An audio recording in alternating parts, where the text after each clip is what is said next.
Okay, so we're moving on to our discussant, Dr. Pascal Chavannes. Is that pronounced right? Chavannes. Okay, sorry. Uh, Psychologist and child and adolescent psychiatrist. He initially worked in clinical psychology and later in forensic psychology for several years before continuing his professional journey in medicine and psychiatry.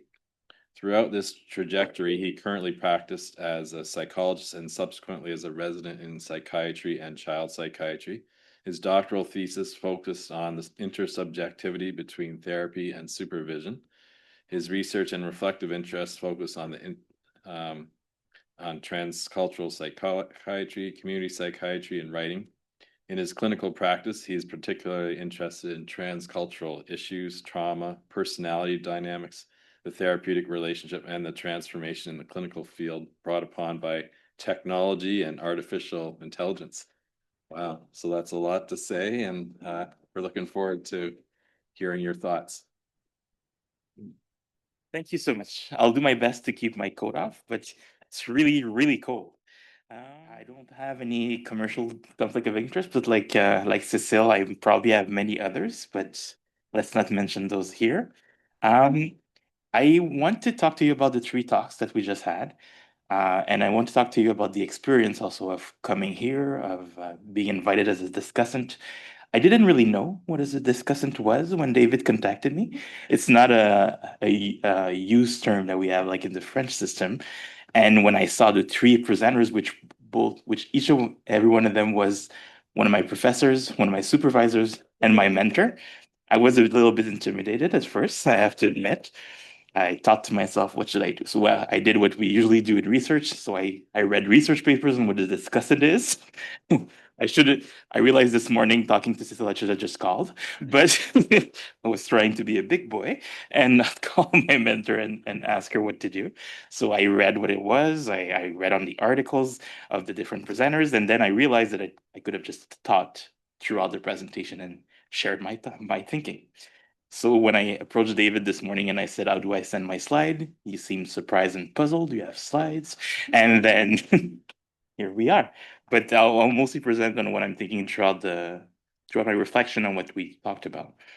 When I received the three talks and as I was listening to them this morning, I felt like we were invited in, like almost in there's the term of Trojan horse, which is why I brought it Trojan horse, is the way you see culture at McGill is somewhat different, I find.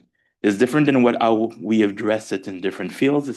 It's different than how we address it throughout my training. I've trained in several universities. I've been studying for a long time.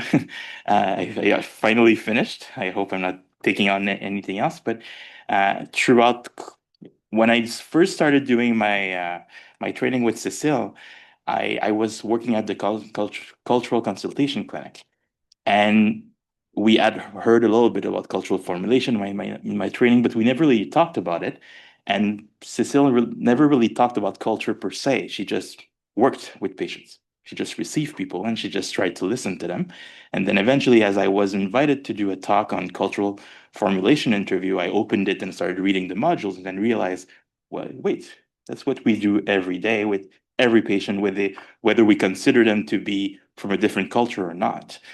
But why is it called a cultural formulation interview? And then I started realizing that as I trained in McGill and as I trained with the different presenters and lecturers that came in today, that when we work with them, and it will link to one of the questions that you've asked as a resident, there's no difference specifically. We just use culture in different ways, and we use culture as different lens to look at realities. And I think the three presenters did something both really smart and really I don't know if conniving is the right word because I don't know if it's a negative word, but they did something subtle and they integrated something that we didn't really see, therefore the Trojan horse. I think they brought us to the idea that culture is something that's complex. With Dr. Kirmayer, we were invited to think of culture as something that was missing from our diagnostic system. He invited us to think of culture. He never defined what he meant by culture, but he used it as a vehicle to force us to see that we're missing the point. We're missing something that's vastly important, and we're building research And he's also working throughout his career that we're sure that we were not missing the person that's at the center of person-centered care. And by using culture in that way, he's reintegrating the person, in my view. With Dr. Jarvis, I think one of the really subtle but really efficient way he brought us with culture is that the idea that throughout his talk, he talked a lot about the Black communities. But the main thing that wasn't said, but for me was really apparent, was the fact that he sort of convinced us that psychiatry as a field is a culture and that you have to enter into co-creation, both with patient, but by also decentering yourself from what you're doing and from how you're thinking. Like Bachelard would refer to us in a way that to co-construct. I think you did it with a lot of humility and showing us how you can feel out of place. For me, it helped in different ways. I feel out of place here. I think in French and translate as I go along, or when I don't think in French and just speaking English, then I'm limited to the amount of years I've mastered English, which limits a lot of the access I have to the rest of my mind. I see a lot of people who have different languages in their mind nodding to say, because when you don't have that experience, you can't realize how much it's frustrating to sound so stupid because you don't think that way when you're thinking in your own tongue, when you're thinking in your own languages. And I think with Dr. Rousseau, one of the fact, Dr. Rousseau challenged us in different ways and challenged us into considering that cultures can develop fast. Cultures are also, she forces us to face the idea that culture is not always something that's comfortable. That even the fact that some youth, and we see it more and more, value Andrew Tate, that some youth are really engaging with that type of subculture, but it is still a culture.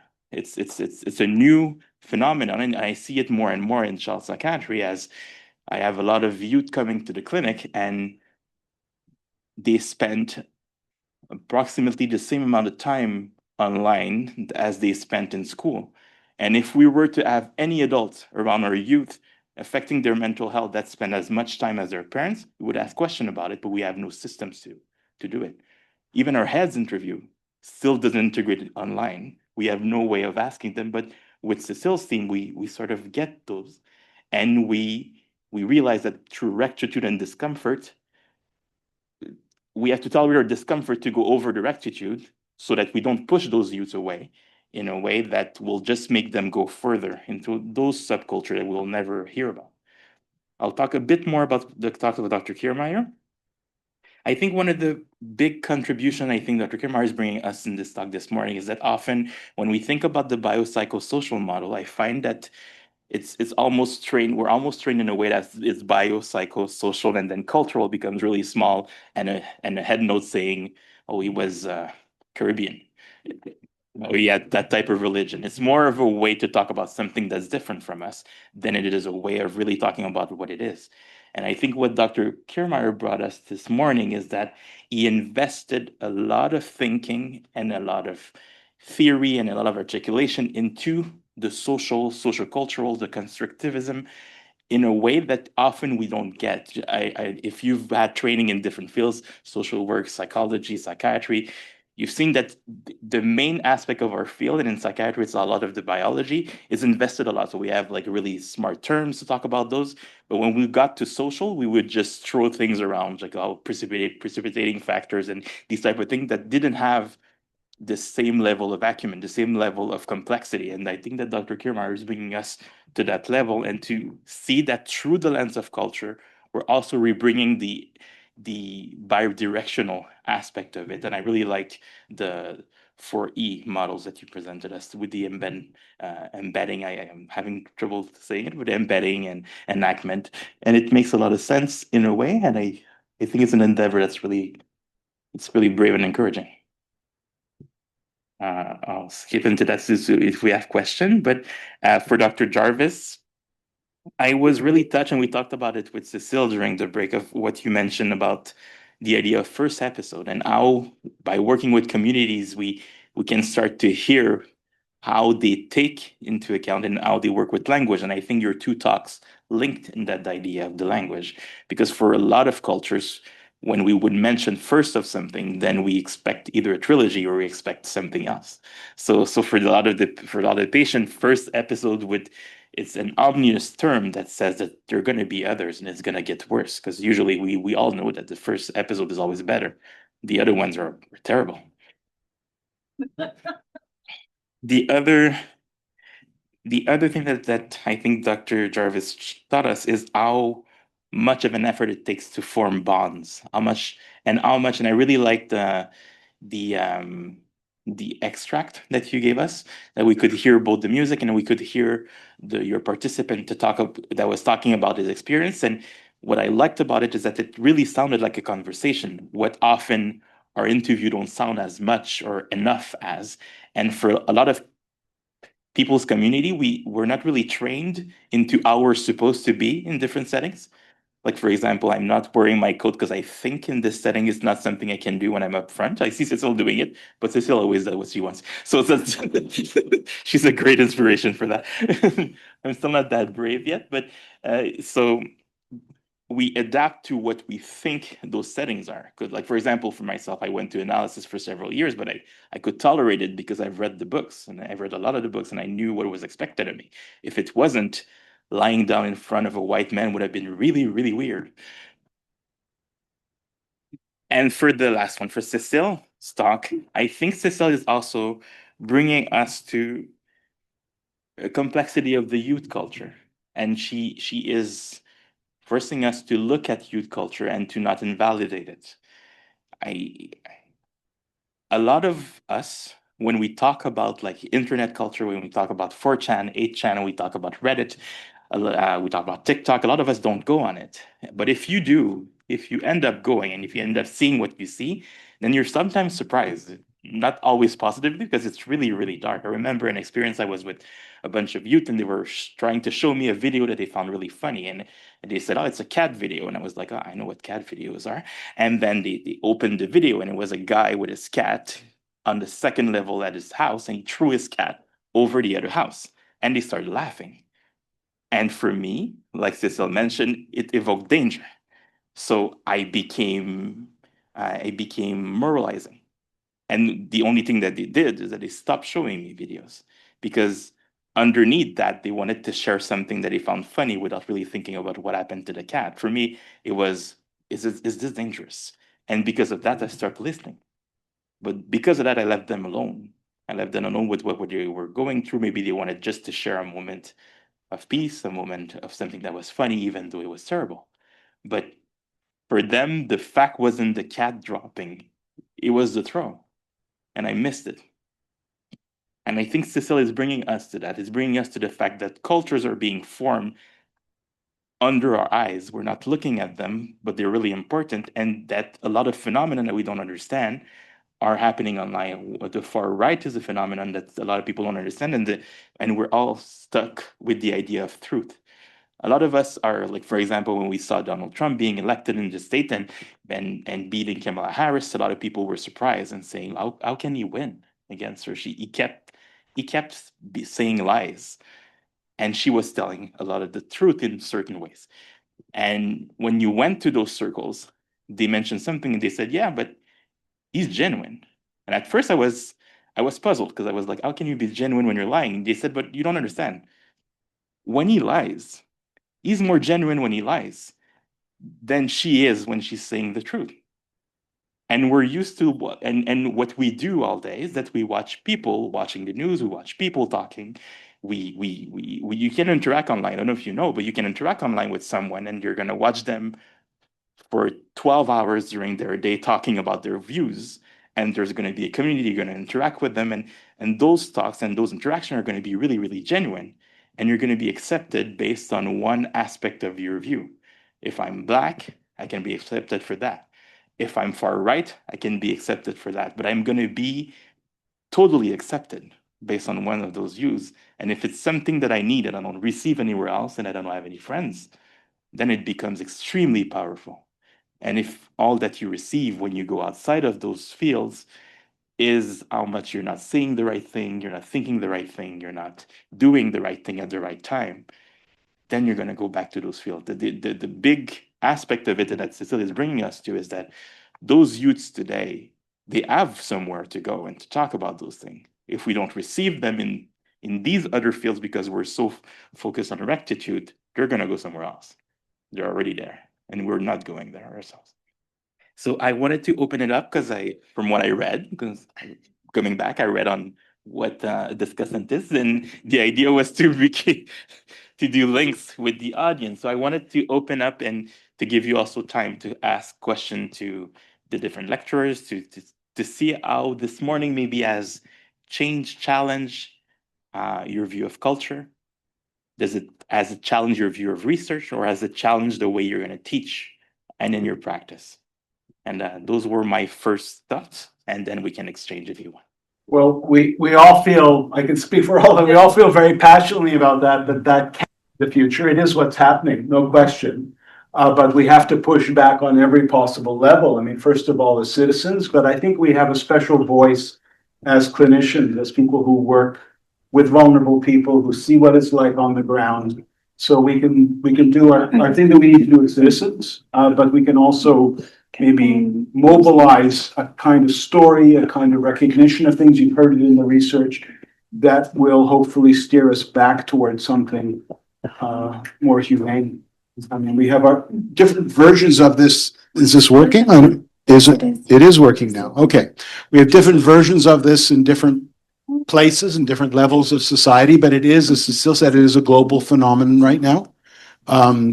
Maybe some of the forces of globalization of the wired world, also the realities of climate change, which are sort of turning up the heat on everybody in terms of what's going on.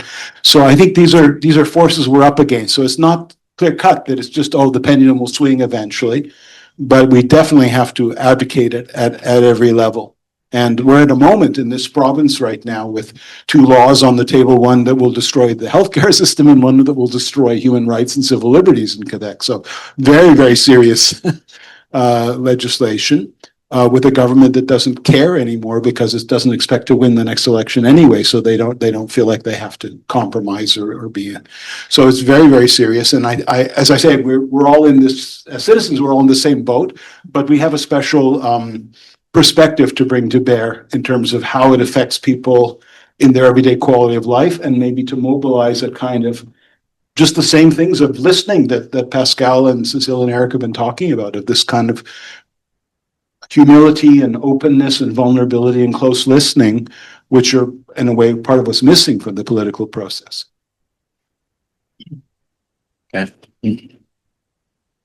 I think that Dr. Kirmayer also referenced it when he said throughout his talk, he said it in passing, the idea that we tend to forget the culture that we're in the neoliberalism culture, and that it's creating systems and it is happening all around us and at the same time. And I think we do have to speak up about those type of things because it is indeed happening, but we have to have intervention at different levels. Cécile also mentioned that in different ways. And I think it's important that we stay conscious of it, that we stay conscious of the destruction that it does, of the limitation of rights that it can bring, but at the same time, we listen to people who fall into the sides for all these things at the same time.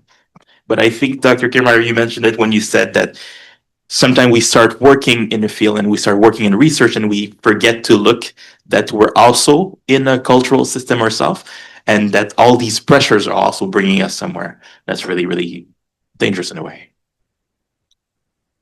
I would say that in organizing the resistance, because I think we're really into that, it's very important not to feel powerless. So if the result of today's talk is that you feel overwhelmed and powerless, then or disengaged, because what we see in young people, a lot of people disengage, saying it's too much, I just move out of that. So I think that that's a risk. Now, if we move toward action and collective action, I think we should, at all our levels, small level, I believe we should be very strategic and be very careful not to mimic or mirror what are the dominant role model. Presently, the populist leader in the world are usually vulgar, aggressive, and simplistic. The tendency it evokes in us similar response, which is normal. I think we should resist that because we need, even when we oppose policy, move, social decisions, we need to create and foster social cohesion.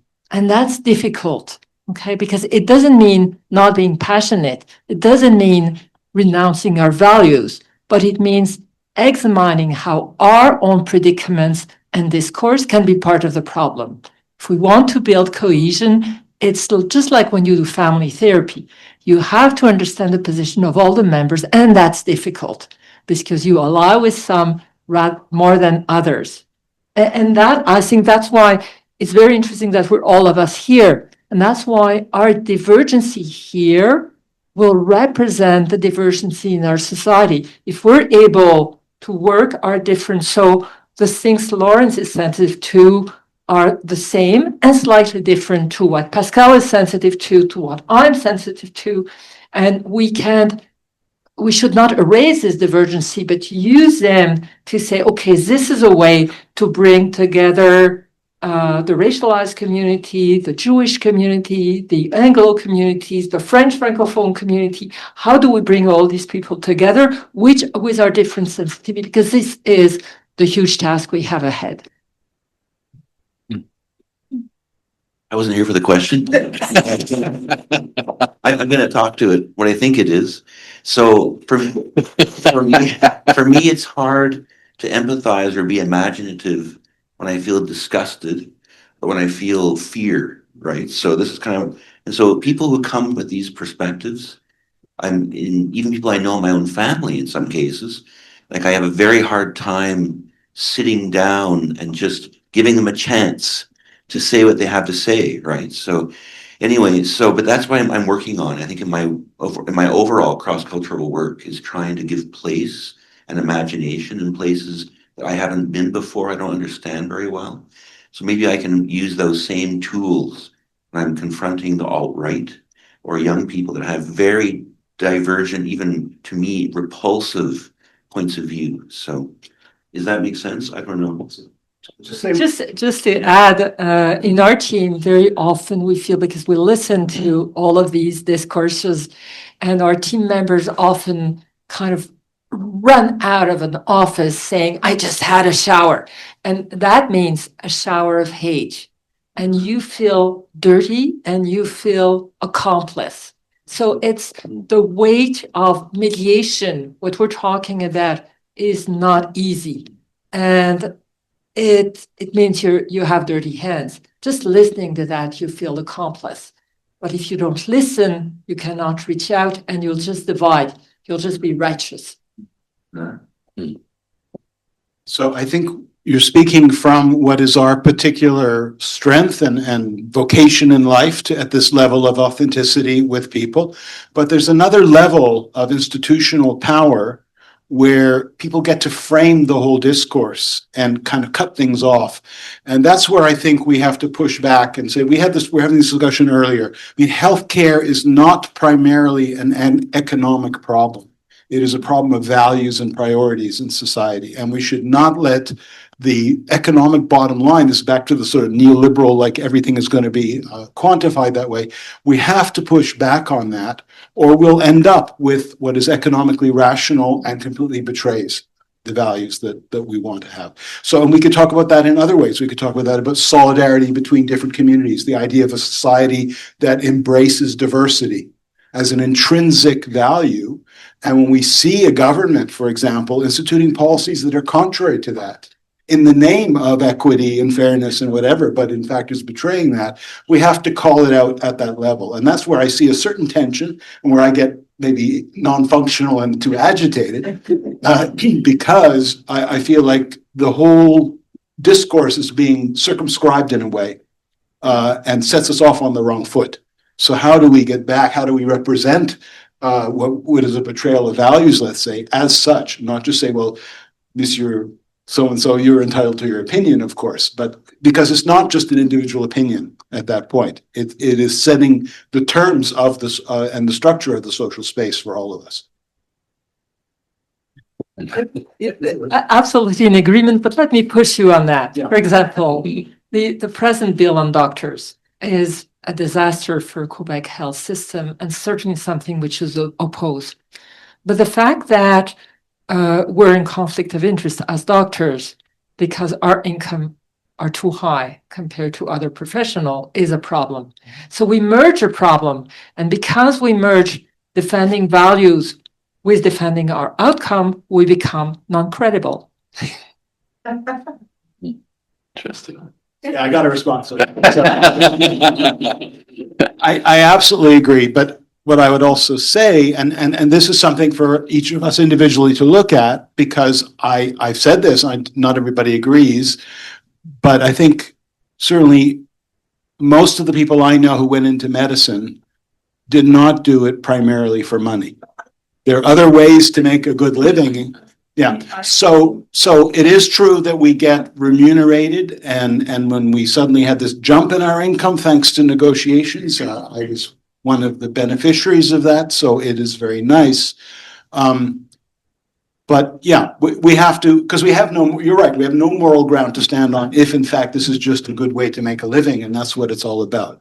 If in fact it's not that, and as I know for most of the people I know, that's not the primary issue, that they get other rewards out of their work and do it for other reasons, that has to be front and center, because we're talking, there's a good debate, a short book on equality with the French economist Thomas Piketty and political philosopher Michael Sandel, on in which they talk about the need to decommodify things in society, that not everything is a commodity.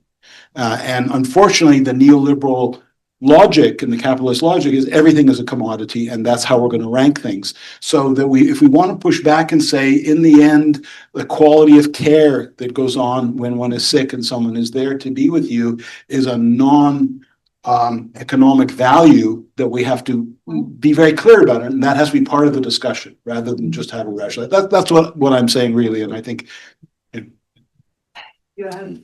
Sorry. Yes. Yeah. Okay. It's working? Okay. My mind is all confused. First of all, this is a fantastic day, really. I've been to many of these conferences, but each and every one. But Pascal, you're a fantastic discussant. Really. Made us think in a way, and you made us reflect in a way, and I'm still pondering it. When I started in the field, my question was, okay, do I want to be a clinician? I'm a social worker. Or do I want to be a social activist? And I decided I want to be a clinician. But today we're saying you can't just approach this as a clinician. So I'm confused. I'm confused, and I'm wondering if you can address it. We mentioned the word family just a couple of times today, maybe only 2 times. You can have the alt-right child in a family and a socialist father and another parent who feels differently. I guess I've chosen, and yes, we integrate advocacy, Eric, what you're doing in the community, I wish I had the energy to do that, but I know I've spent my whole career trying to unravel the dynamics of families. We're getting families today where we're getting types of referrals. For example, one recent referral, right? And she wants to know, is the therapist a Zionist? Because if the therapist is a Zionist, I'm not seeing them. You have to guarantee me. And this person, I think, has a Zionist parent. I'll talk to my mother, because she's my mother, but I don't talk to my uncle, my aunt, and that sort of thing. You have another family also of a Jewish immigrant who hates the Middle East, okay? And his son has discovered Israel. So it creates, so how do you bring these people in the room? Okay, so my question is, Cécile, when you have these young kids that are getting radicalized, you mentioned yes, family, but what do you do with that? Okay, and how do we have these difficult conversations? We're trained to do that, but there seems to be more argumentation on clinical teams. There seems to be people running out. Nobody, people are saying also when the Middle East started, do you have discussions at work? I always have discussions at work. I think it's okay even the way you said, Eric, that you're coming to terms with your visceral reactions, you know, and to be able to process it and talk about it. But I think there's been a lot of avoidance of talking about it on clinical teams. I think, I'm not sure, if we're well equipped enough, and I certainly could say, even in my family, we recently had a difficult conversation that can lead into, so you have family cutoff, family ruptures, you have alienation. I'm not talking to this one anymore. You can't see my grandchild. So we're getting more and more of this just on a daily basis. So I'm wondering if you could address, how do we put family, and is it okay to say, okay, I can't deal with everything, I can't integrate everything. Is it okay to set those kind of boundaries for ourselves? I'm probably rambling, but really, it's a fantastic lecture, and thank you, Pascal.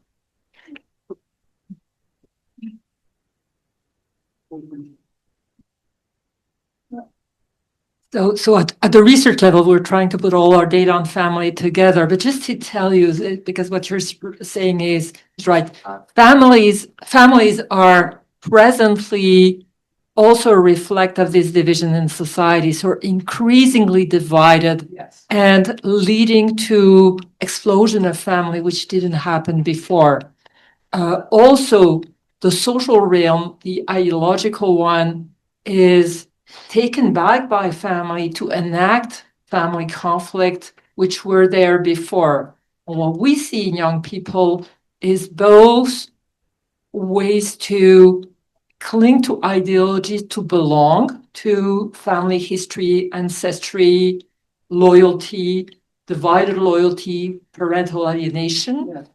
and ideological choice to rebel against parents which are too woke, to this, to that, okay? And you choose exactly, so if you have woke parents, the way to rebel in individuation separation will be to become alt-right Nazi, okay? Because your parents will be outraged, and this is absolutely unacceptable. And so it's no, but it's really commonplace, as you say. And now those families are absolutely key to resolution, and it's there that we have to work together. But it's one of the things which is very helpful presently are groups of family, because among themselves there is so much stigma. The families are afraid to talk about what's happening for their kids, and their youth. They're ashamed. They're sometimes put apart by the family. Religious radicalization will lead to community exclusion because people are afraid. True also of Nazi and alt-right. And recreating community among parents who suddenly see that others are living exactly the same. So it's really creating a very powerful way to mobilize things. We also work with a lot of things that you are working with in terms of genograms and so on. But it's the and transgenerational transmission, the interest of young people for history, for ancestry is very strong.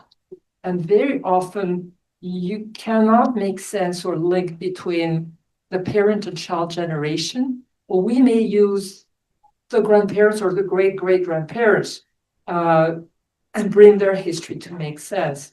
So I think it's possible, but the sideration in clinicians who say, I don't want that in my room. I don't want that in my office. Because of what you were saying, there's very strong emotional reaction. So I think that it's a call for working in teams. One of the things that happen with teams is we tend to either reject some people and feel I cannot cope with that, or to become too empathic and over-identify and then minimize the risk or the problems, because we just see the human and we don't see the discourse anymore. Both are problematic. That's what we need to be in teams and to hear the disagreement and the tension among us. Often one of the team members will say, this family is terrible and this young very at risk. And the other clinician will say, no, this family really has strengths, and I disagree with the risk.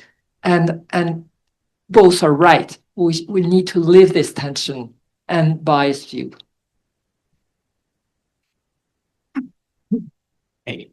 And I think that one of the things that we see also in polarization and in families, that for me was really fascinating, was the fact that we're not the only one having those questions. Cultural communities, religious groups, churches, mosque, synagogues are having these thoughts, and they're bringing in new ways to deal with youth who becomes also radicalized. But often what I found was, unless we receive them in a cultural context with either polarization or cultural consultation clinic, I remember a family who came to us, and with a lot of shame, they told us that they didn't reject their son or they didn't reject their daughter after having done this, and sometimes even it is the family that isolates itself from the community because they start doing things that the rest of the community won't accept. But we start hearing resources that are being built in those communities. And it's one of the things I think that Cécile always brings to the team, to think that different systems also have ways, like a family has, to deal with revolt, to deal with care, and it's really interesting. But it's what was surprising for me was how shameful it was for them, even though the solution were often really impressive. I could maybe share a little bit of personal experience of this. So my wife and I, we have 4 children, and we have 1 son. And around the time our son became late adolescent, he began to tell us things like that men aren't wanted anymore, that kind of thing. Okay. So he really broke with our views on a lot of issues, and he ended up getting a job at Tesla in working with Elon Musk. Oh, okay. geez. So, we've been talking about this, as a family for some time, about how the things were going. And anyway, so what have we done? We've tried to, I went and visited him in Palo Alto. I showed him Stanford University, and things. Anyway, he has no interest in university. Says, no, men aren't wanted there. He doesn't believe that's a place for him. He doesn't think medicine's a place for him. He thinks that he has to be in this tech world where it's mostly male. So we maintain a connection on some things we can talk about, like anime. He'll suggest anime, and we'll have discussions about that, And we're going to go visit him again. The APA is in San Francisco in May, so we'll go down and see him there. So I'm bringing this forward as kind of just a way to kind of, we don't want to lose him. We don't want to lose connection with him.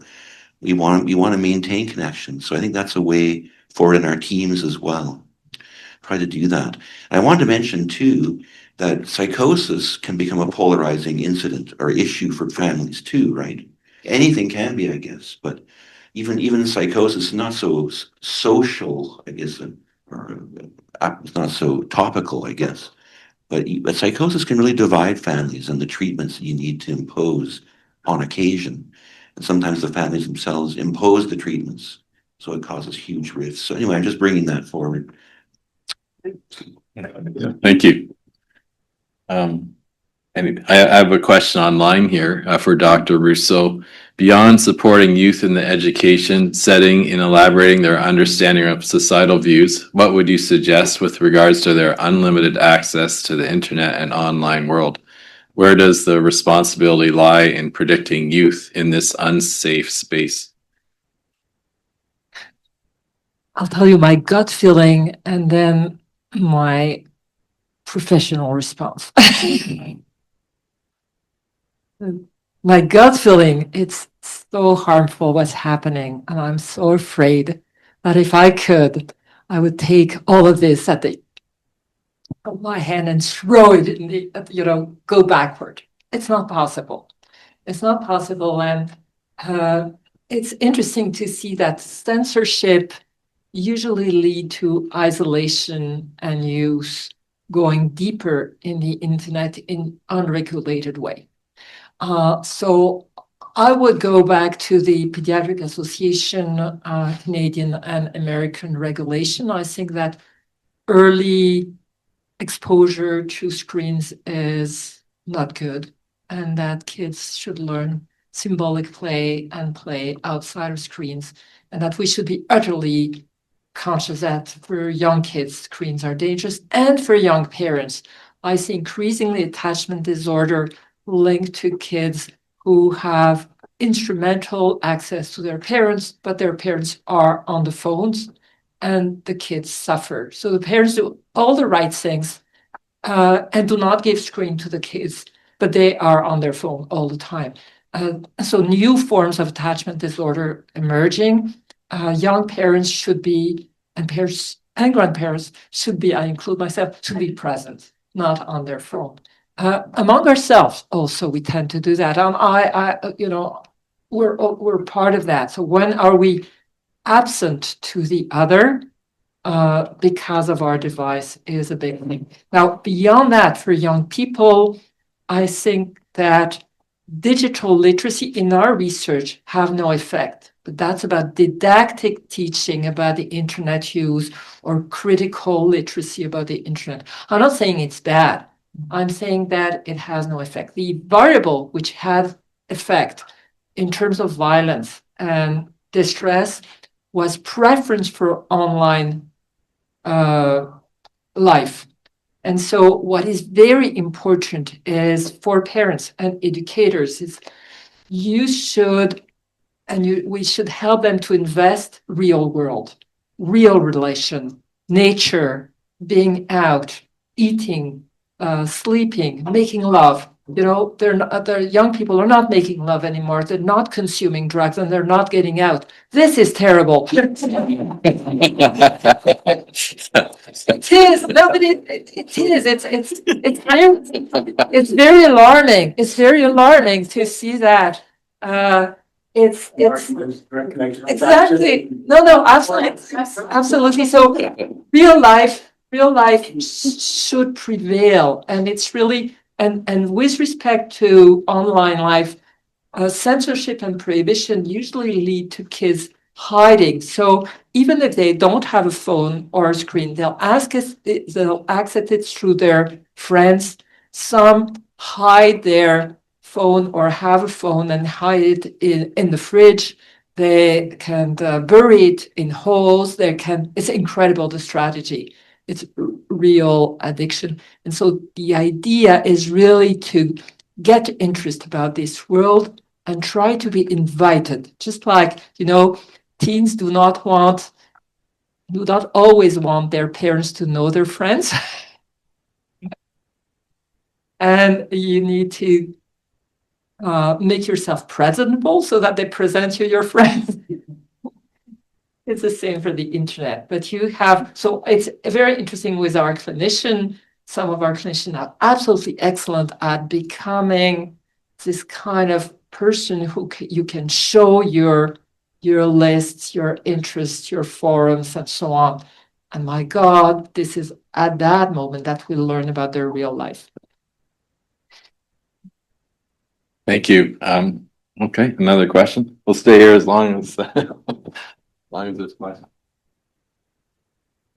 I was just thinking, kind of tying some of the thoughts, some of the different perspectives together about what you were saying, Cécile, about the paradoxical, bad detrimental effect of surveillance, like post-Columbine and post 9/11, and thinking that there's a parallel process based on what we were just talking about with this new bill, where as doctors, we're going to be under increased surveillance. Because I guess throughout this, the topic of professionalism kind of keeps coming to mind with what you were saying, Pascal, about us maybe being disconnected from what's online, from what people are consuming, TikTok, those, and thinking about ways that we're already under scrutiny or at risk of losing our credibility if we are engaged in more social justice struggles, or if we are part of some of these more marginalized communities. If we're not fitting in the thinking of what Eric was saying, like this kind of more conventional mold of if you're a doctor, you should be heterosexual and white and have children and get married and buy a house. And if you're not kind of, and you know, you probably shouldn't be out there protesting or going to raves or, and if you're not falling into that, well, then there is a question of professionalism or credibility. And so I don't know, but then we're now entering this era where we're going to be under even more surveillance as doctors. So I was just curious to kind of hear how we can reconcile wanting to also continue to be active on a political level and social justice, but in this context where we are going to enter the panopticon and yeah. Just say something briefly in relation to that. So I think there is a parallel, a close parallel, and I think one way of looking at this, Jürgen Habermas has a book where he talks about the loss of public space. And this is related to what Cecile's talking about too. It used to be that in a community, there was a town hall, there was a newspaper, and everybody could write letters to the newspaper. There is a commons where all the diversity of the community is represented in some ways. One thing the internet has done and our digital lives has done is to break that apart into separate things. So there is no longer a single space. And so you can analyze this political problem of bureaucratic control as directly related to that. Eliminating school boards and hospital boards and so on are all evacuating this middle level of shared space where people sit together like they're sitting here today and try to express things and begin to find commonality and build those real in the flesh connections that are a counterbalance to the fact that we can endlessly, our monkey minds can be endlessly fascinated by flittering images. So I think that's another argument again to say, it's not just about squeezing as much as you can out of doctors. It's about acknowledging these intermediate levels of communities that are deciding what they need. And I think if we fight for that and putting that back in, we're not just fighting for special interests, we're fighting for a kind of this more participatory society, let's put it that way. I think one of the echo it does for me is remembering when I was doing my rotations with Cécile and we were doing different things. We were working on polarization. We were also working with schools that were calling us and reaching out to Cécile's team to see where we're having difficulty with polarized youth, we're having difficulty with this, and we would want you to come and talk to our teachers. And then when I would come back and from my rotation and go back to my university, to my training and explain what I was doing, and they were saying, okay, so how does it fit with our program? I'm like, oh, I think we could call this crisis intervention. And they were like, but you were working with schools and adults. And that's one of the things I think that Cécile has been fighting against all her career is the idea that we're starting to have a framework also with what Laurence and what Eric has mentioned, that we're starting to work at different levels on situations, structural, social, family. And by doing that, will having more scrutiny on patient, on numbers, on these type of things, will it remove that space from doing more systemic interventions? Because if you didn't, it took me a while to go to schools and then to intervene and to say, I really like doing that part of work, but is this psychiatry? And I was confused, and Cécile would just laugh. And then we would get working, and then we would go the next time to the news, and then we would go to a ministry meeting, and then the next one with chief of police. And I was like, what are we doing? Why are we in all those different places? And then at one point, something would move. And then a community that was ostracized would be having like a resource that was adapted to them. And I was like, oh, something just happened just here. And all those different levels of intervention became psychiatry, but it became a woven tapestry of something, and it reached to what you were mentioning before, saying, is this social work or is this social activism? And I think it's a bit of both, but done with the rigorous thinking of clinics. Right. I was going to say, I think that the new law, if it goes through, is going to curtail tremendously those kinds of activities. And one of my colleagues wrote me and said, what's going to happen to academic medicine? Like, how are we going to do those kinds of activities? So I don't know, for me, I'm prepared to just not be remunerated and do the things I have to do. I mean, it makes no sense otherwise, right? I think we have to sort of make those decisions for ourselves. I don't envision myself fleeing the province or something, but maybe that's possible. I don't know, but I don't see that happening. I think it'd be better for me to sort of just set my limits. We'll see what kinds of force they bring to doctors. I don't know, but you may have more information. What comes to my mind is a colleague of mine after Second World War was studying the issue of the kids who were hidden from the Nazi during Second World War, and she interviewed the families who hid them and family who didn't hid them, and the family who didn't hid kids said, "But we had no choice because they would have killed us. They would have killed our whole family. We wanted to, but we couldn't. We had no choice." And the family who hid the kids said, "Well, we had no choice. We couldn't live with ourselves without doing that." And what was striking is that they had the same argument. And my answer is, so it means sometimes we have no choice, but we also have a choice. I think that in those days and in future years, as professional, we have to prioritize the ethical over the legal. Sometimes what's ethical is not legal, and sometimes what's legal is not ethical. And I think that in this crucial time of history, going with the ethical is what we need to do.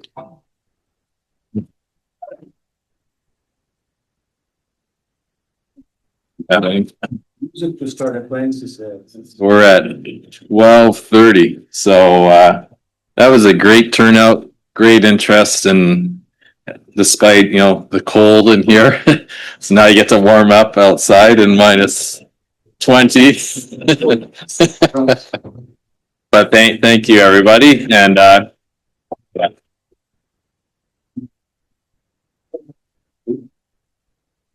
and thank you online people too for hanging in there.